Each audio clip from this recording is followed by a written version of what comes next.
recherche Crise, territoire et résilience en PACA est une étude de géographie urbaine et de géographie économique qui consiste à étudier les différents impacts de la pandémie de la Covid-19 sur 4 villes régionales que sont Avignon, Aix-en-Provence, Nice et Marseille.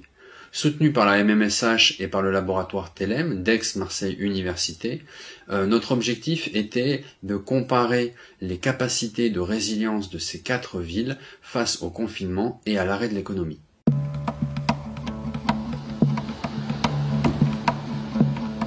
Le premier objectif de l'étude était de se rendre utile bien évidemment à la communauté.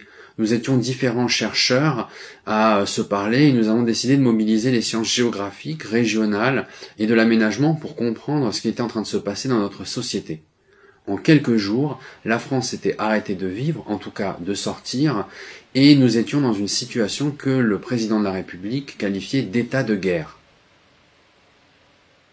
Pour ma part, j'ai choisi d'utiliser une approche qui se veut systémique et comparée.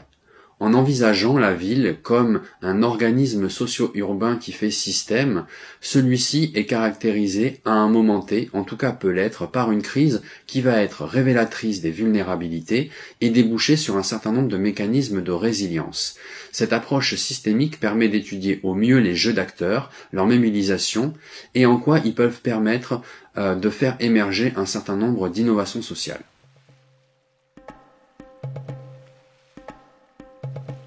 L'innovation sociale dans notre étude est envisagée comme une réponse à des besoins sociaux, sociétaux, mal ou non satisfaits.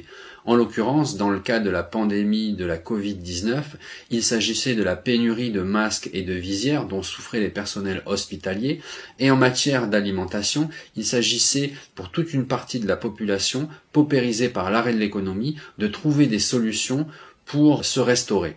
C'est dans ce contexte-là qu'ont émergé un certain nombre d'innovations sociales.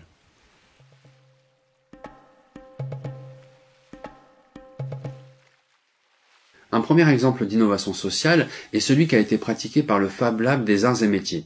Cet atelier collaboratif numérique, managé par un professeur et ses étudiants, a en effet réussi à produire, en mobilisant les imprimantes 3D dont il disposait, plus de 1200 masques et visières par semaine pour les personnels hospitaliers départementaux qui en manquaient.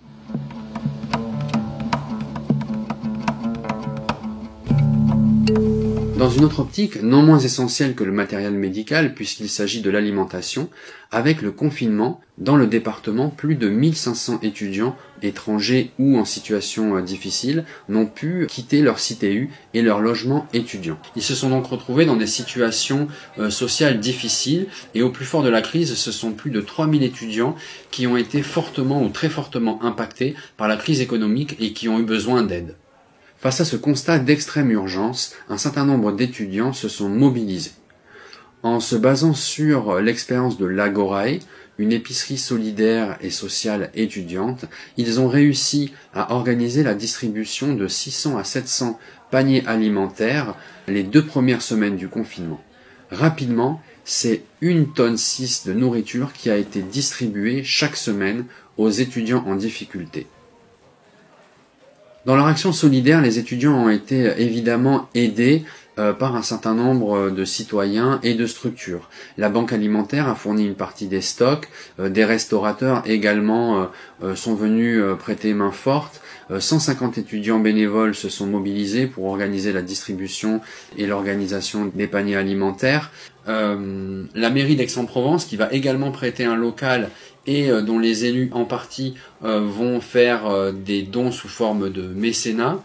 Aix-Marseille Université a fourni des budgets, des locaux, le Crous a proposé des personnels, des véhicules, justement pour aider à cette organisation qui était extrêmement difficile et qui était drivée par un petit groupe d'étudiants.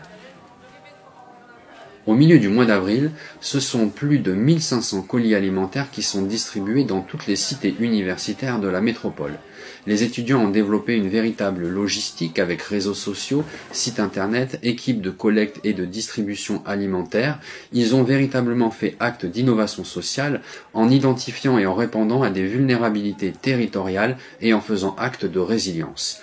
Ils ont, selon leurs propres termes, répondu à une obligation sociale. Au final, l'opération va durer jusqu'au 23 août et malheureusement, elle vient de reprendre avec la seconde vague qui débute en octobre. On espère à ce sujet que, dans le cas d'une hypothétique troisième vague, les autorités sauront prendre les devants et permettre aux étudiants de ne pas avoir à innover socialement pour se concentrer un peu plus sur leurs études.